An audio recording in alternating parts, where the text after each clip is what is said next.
Ever been the person who's been told you're intimidating? If you've ever struggled to fit into a group, if you struggle to have surfacey relationships with people because you want something deeper, listen to this. It really resonated with me. Let me tell you something that may sound insane at first, but your spirit already knows it's true. You were never ordinary.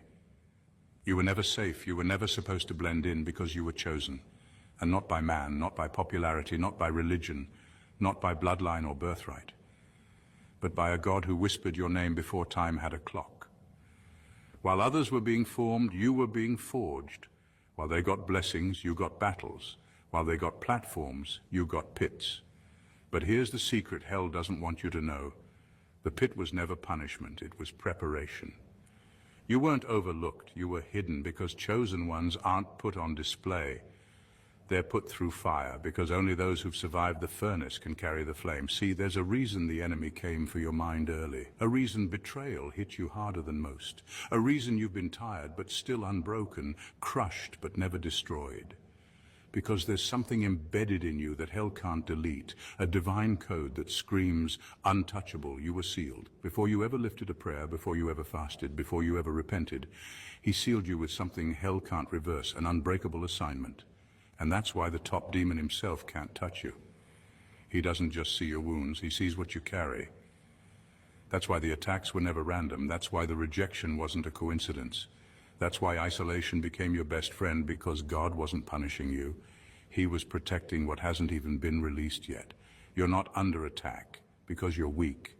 You're under attack because you're loaded.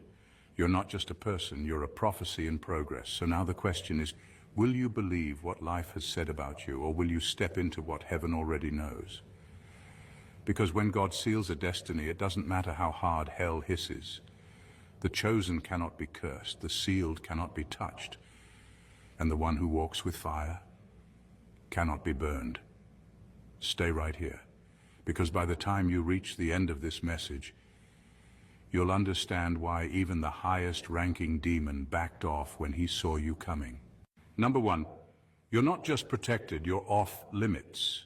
You're not just protected, you're off limits. There's a difference.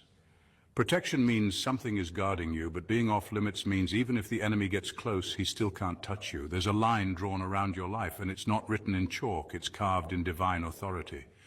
God didn't just say, I'll keep them safe. He said, don't touch this one. That's a command, not a suggestion. And when God speaks, the spiritual realm obeys. Even hell knows better than to cross a line God himself has set. That's why the attacks you've faced never did what they were supposed to do. You've been hit, yes, wounded, yes, but never destroyed, never taken out. That's because there's a layer over your life that goes beyond logic. It doesn't make sense why others crumbled under pressure you survived, why others lost their minds in storms that you somehow walked through. It's not that you're stronger, it's that you're sealed. See, the enemy studies people. He knows weakness, he tracks patterns, but when he gets to you, he sees something different. He sees a life with heavenly orders stamped all over it. He sees boundaries he can't cross. He sees divine warnings that say, access denied. It drives him crazy. So instead of attacking you directly, he sends distractions, confusion, delays, people who carry chaos. But it never really works. Why? Because even in your lowest moments, there's something in you he can't crack. That's what happens when you're chosen. You're not just watched over, you're marked. And being marked by God doesn't mean life gets easier. It means hell recognizes you as a threat, even when you don't feel like one. But it still can't reach you. You're not vulnerable the way others are. You walk with a seal that can't be forged, faked, or forced open.